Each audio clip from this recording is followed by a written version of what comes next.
તો હળવદમાં એક ગોડાઉન મળી આવ્યું હતું ને ગોડાઉનમાં હતી યુરિયાની હજારો થેલીઓ લાખોનો મુદ્દામાલ ત્યાં પડ્યો હતો। જે મામલે હવે વધુ તપાસ જ્યારે કરવામાં આવી ત્યારે જાણકારી મળી છે કે ગોડાઉન અન્ય કોઈનું નહીં પરંતુ ભારતીય જનતા પાર્ટીના જ એક નેતાના ભાઈનું છે।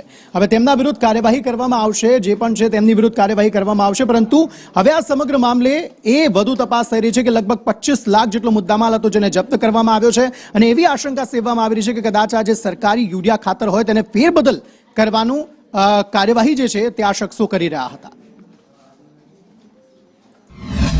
હળવદ શહેરની મોરબી ચોકડીએ 1437 થેલી ભરેલું ગોડાઉન ખેતીવાડી વિભાગ દ્વારા સીઝ કરવામાં આવ્યું છે। જે પ્રકારે વાત કરવામાં આવે તો ગતકાલે વહેલી સવારે હળવદ પોલીસ દ્વારા દરોડો પાડવામાં આવ્યો હતો અને દરોડો પાડીને શંકાસ્પદ 1437 જેટલી યુરિયાની બેગો ઝડપી પાડી હતી અને ત્યારબાદ મોરબી જિલ્લાના ખેતીવાડી અધિકારીને જાણ કરી હતી અને ખેતીવાડી વિભાગ દ્વારા આખા દિવસની કાર્યવાહી હાથ ધરી હતી, જેમાં ખેતીવાડી વિભાગ દ્વારા અલગ અલગ 1437 થેલીઓ પકડી પાડી હતી।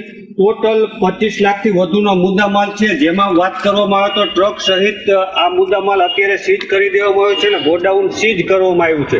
અને જે પ્રકારે હળવદ પોલીસે કાર્યવાહી કરી છે અને ત્યારબાદ ખેતીવાડી વિભાગ હરકતમાં આવ્યું છે।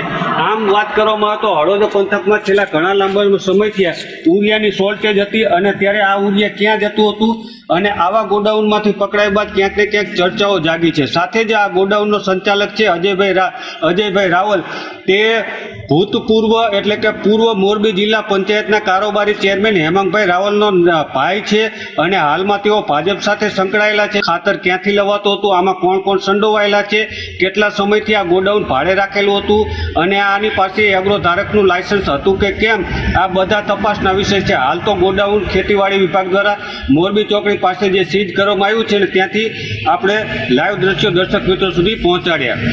સંદેશ ન્યૂઝ, જગદીશ પરમાર।